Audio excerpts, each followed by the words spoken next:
কৃষ্ণ কৃষ্ণ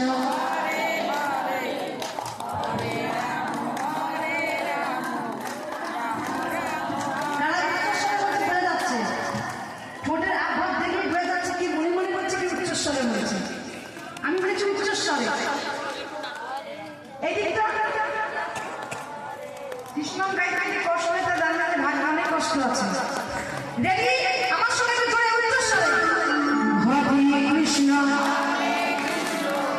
কৃষ্ণ কৃষ্ণ হরে রাম রাম রাম হরে কৃষ্ণ কৃষ্ণ কৃষ্ণ হরে রাম সবাই মিলে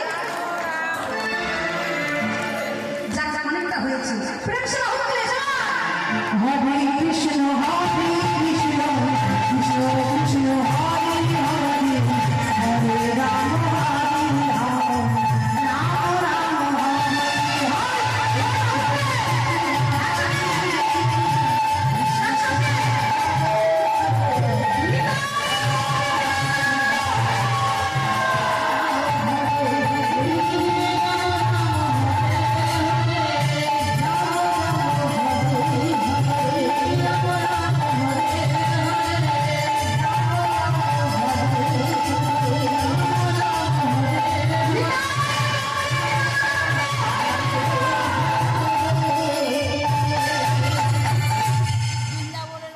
সেই গৌরাঙ্গ মহাপ্রভু আজ ব্রজভাবে বিভোর ভাবের আবেশে কলকাতাকে একসঙ্গে মিলিত করিল।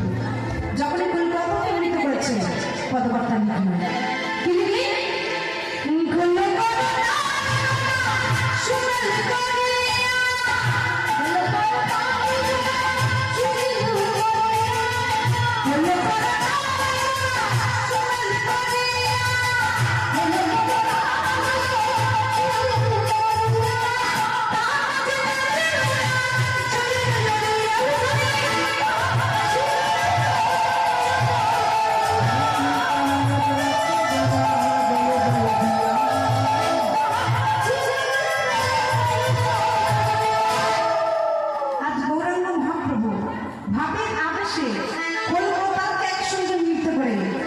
শুরু করলেন।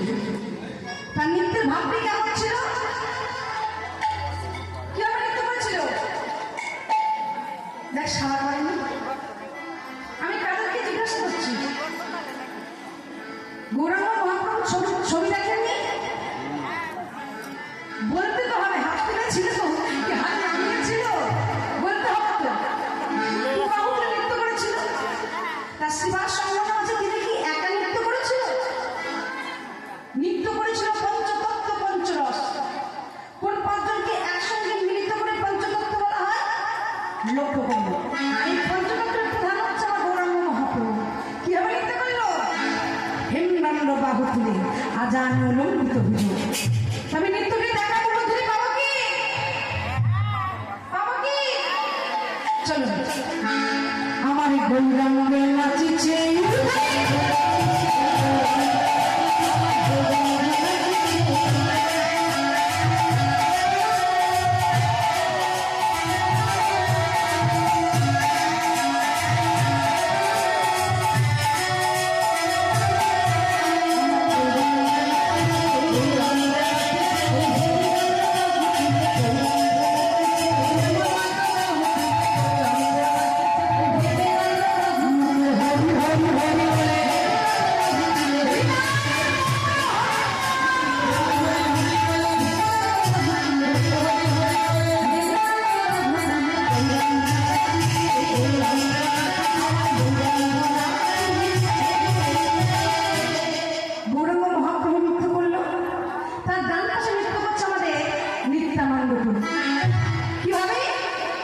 হেমদণ্ড বাহু শুধু ভাবতে হল নিত্যানন্দ নাচিছে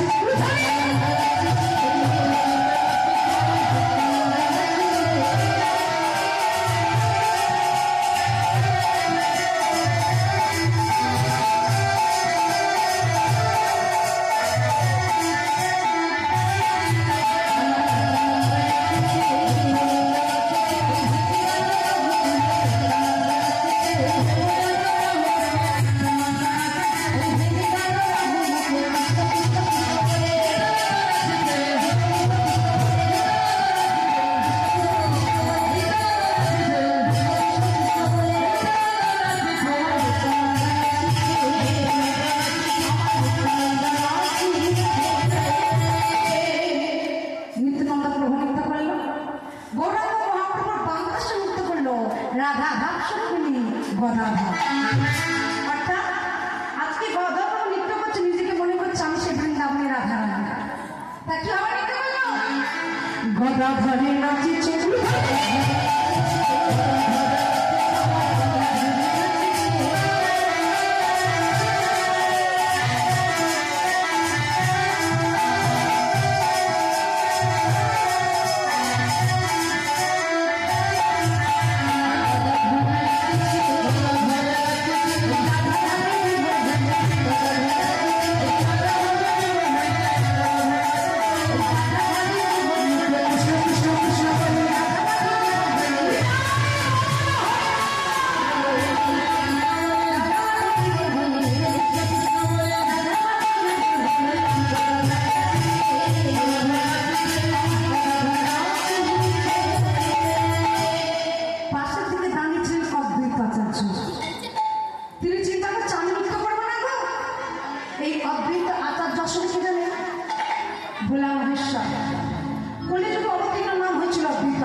আমি বলেছিলাম 5 জনকে একসঙ্গে নৃত্য করে পঞ্চতত্ত্ব বলা হয়। তা 5 জনের মধ্যে এখন কজন নৃত্য করলো? 4 জন। তাহলে বাকি আছে নিশ্চয়ই একজন। বলুন তো একজনটা কে? বলুন। বক্রেশ্বর পঞ্চতত্ত্বের মধ্যে পড়ে না, যারা আঙ্গনের মাঝে নৃত্য হচ্ছিল।